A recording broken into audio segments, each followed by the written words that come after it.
दुनिया एक नए एनर्जी रेवोल्यूशन की तरफ बढ़ रही है।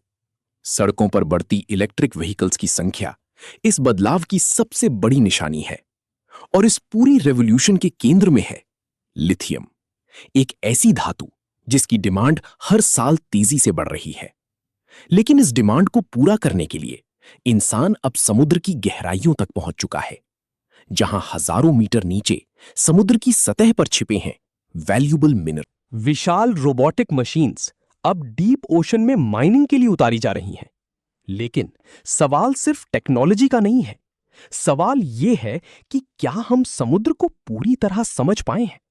क्योंकि डीप ओशन पृथ्वी की सबसे कम समझी गई दुनिया में से एक है।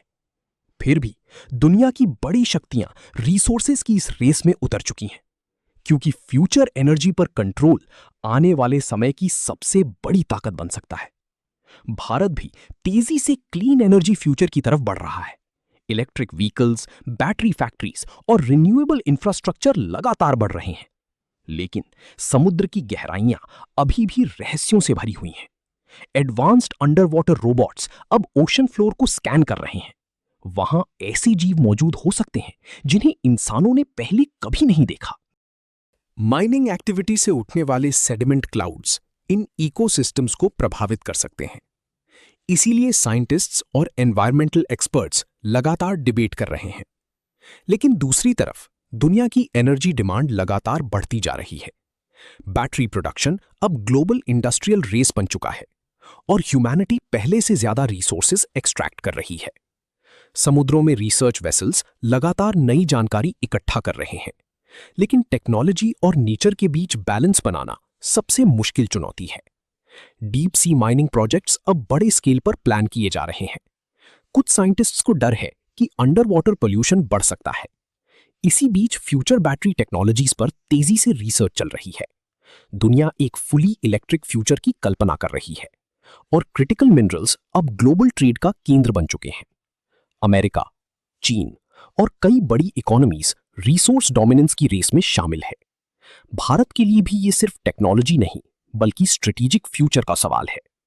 लेकिन समुद्र की गहराइयों में अभी भी एक शांत दुनिया मौजूद है और आने वाले समय में वही जगह इंडस्ट्रियल जोन्स में बदल सकती है। इन्वायरमेंटल ग्रुप्स चेतावनी देते हैं कि बायोडाइवर्सिटी को नुकसान हो सकता है। लेकिन मॉडर्न सिविलाइजेशन की एनर्जी डिपेंडेंसी भी लगातार बढ़ रही है। यानी सवाल अब सिर्फ प्रोग्रेस का नहीं है। सवाल यह है कि ह्यूमैनिटी अपना भविष्य किस दिशा में ले जाना चाहती है, क्योंकि डीप ओशन में अभी भी बहुत कुछ अननोन है। टेक्नोलॉजी और नेचर के बीच ये संघर्ष आने वाले दशकों में और बड़ा हो सकता है। साइंटिस्ट्स लगातार ओशंस को मॉनिटर कर रहे हैं, क्योंकि फ्यूचर एनर्जी सिस्टम्स पूरी दुनिया को बदल सकते हैं। लेकिन आखिरकार फैसला इंसानों को ही लेना होगा। क्या विकास की कीमत समुद्रों की शांति होगी, या ह्यूमैनिटी ऐसा रास्ता ढूंढ पाएगी जहां इनोवेशन और नेचर साथ चल सकें? क्योंकि पृथ्वी सिर्फ रिसोर्सेज का सोर्स नहीं है, ये आने वाली पीढ़ियों की जिम्मेदारी भी है।